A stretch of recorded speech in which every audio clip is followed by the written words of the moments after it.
Sabrina, what made it so hard for you to score like you usually do? I mean, obviously their defense was great. They were kind of flying everywhere, making things difficult, and not giving them anything easy.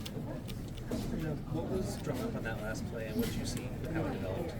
Yeah, I mean, it was for a lob, and I'm not sure how they guarded the lob, if they took it away or not. I was kind of like that last option, just throw something up and didn't go into it.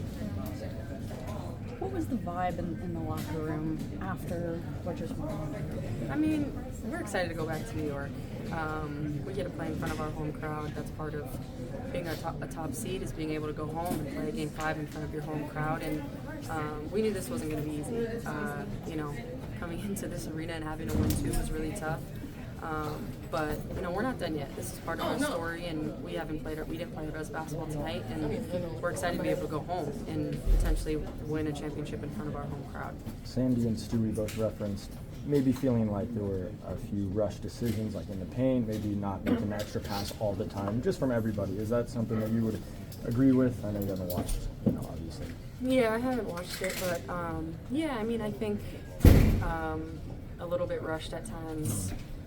We missed some shots we normally made there late down the stretch in the paint on the 3-point line, and it kind of came back to haunt us in the end. On your final foul there, you were just guarding her closely, or how did that happen exactly? I don't know. I didn't even watch. I was just boxing out. Yeah.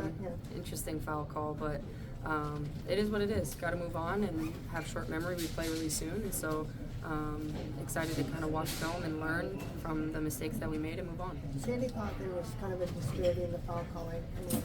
Did you agree with that?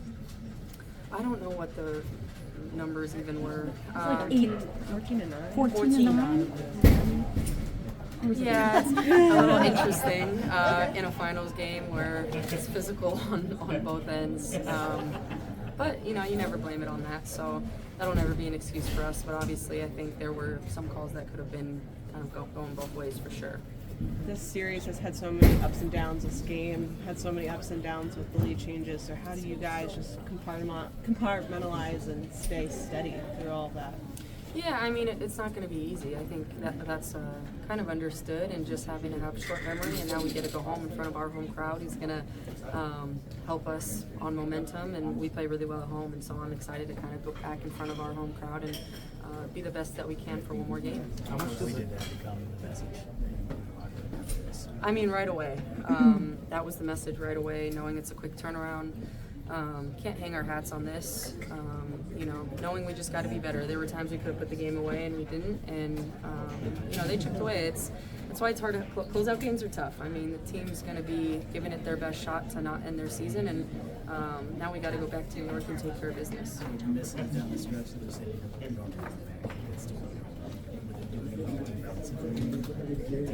looks on that, just misses that sometimes just don't. Yeah, I think even early we missed some that we normally make, which just happens sometimes. We just got to be better and take accountability on the things we could have, done better, and make sure we put it to action next game. Sabrina, speaking of accountability, Sandy made it very clear that she took accountability, especially for not being, more demonstrative to get that timeout. What does it mean for a player to have a coach that is willing to be open about those things? Yeah, it's on all of us. It's not just on the players, just on a coach, just on one person. It's a team, and we appreciate her accountability always, whether we win or lose. She's always, holding herself accountable to a really high standard, and in turn that leads to us holding ourselves to a high standard, and we just all got to be better as well. Thank you. Thank you, Sam. Safe trip.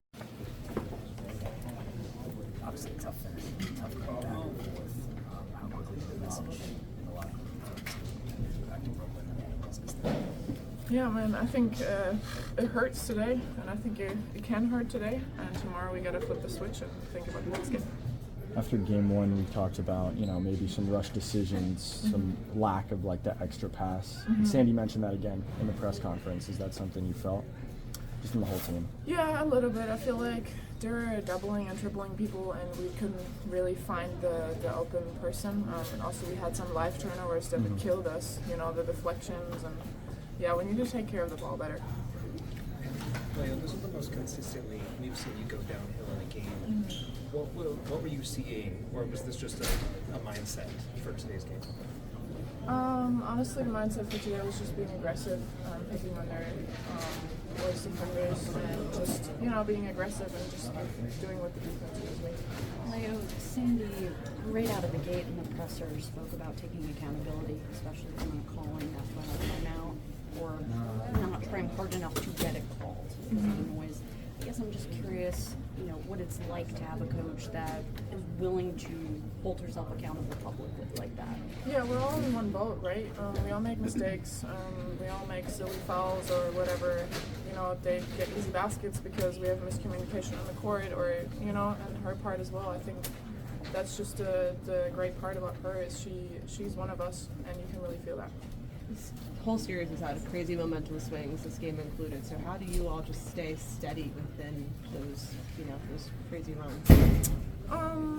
Yeah, I mean, I said before, like, just taking one game at a time, and we approached this game like all the other games before, and we're going to approach the next game as well like that. Who were the voices in the locker room after you guys got back there? You know, everybody had something to say. Everybody poured in. Our leaders of the team mostly. What's that off in that rim in terms of foul trouble? How do you guys, on the fly, make that adjustment and know that you have to play without your on-court defensive and at times offensive leader for stretches? Yeah, I think Nyara came in and gave us great minutes in the first half. You know, she's always getting us extra possessions, getting that O-board, and bringing us energy. We have a great bench, and we can use all of them. Well, how much does it help to have that quick turnaround so you don't have time to maybe linger on? Yeah, you know, another day would help for the legs, but not uncontrollable, so you just gotta do what you can. For everyone watching, this is an exceptional series. For you, why you to allow yourself to have a moment thinking about we're in the midst of something? Honestly, not really, because I'm so locked in to get the goal done, you know, win this next game, so not really. How good was JJ today, just with the shot making, running the floor, and then she has to guard Fee because Stewie's in foul trouble? I mean, JJ's great for us. I think we gotta get her more shots. She's super efficient, and yeah, also on defense, you know, those blocks. I said it before. I don't want to go up against her. She's just great for us on the defensive end. What does this say about this team when, you know, two of the stars on the team aren't shooting the ball so well, but you stay in the game within 2 points? What does it say about the team to just pull through? Yeah, I mean, we did that all season long, right? If Sabler's not shooting the ball well, we find other options, and we have other people to step up. Unfortunately, today was not enough. What do you think the Lynx did to make it really tough for Sabrina and Stewie? I mean, they were double and triple teaming them, and just not allowing Sab to get anything out of the pick and roll. And, you know, Stewie in the mid post, it was tough. They were physical with them. Yeah. Thanks, man. Thank you, Leo.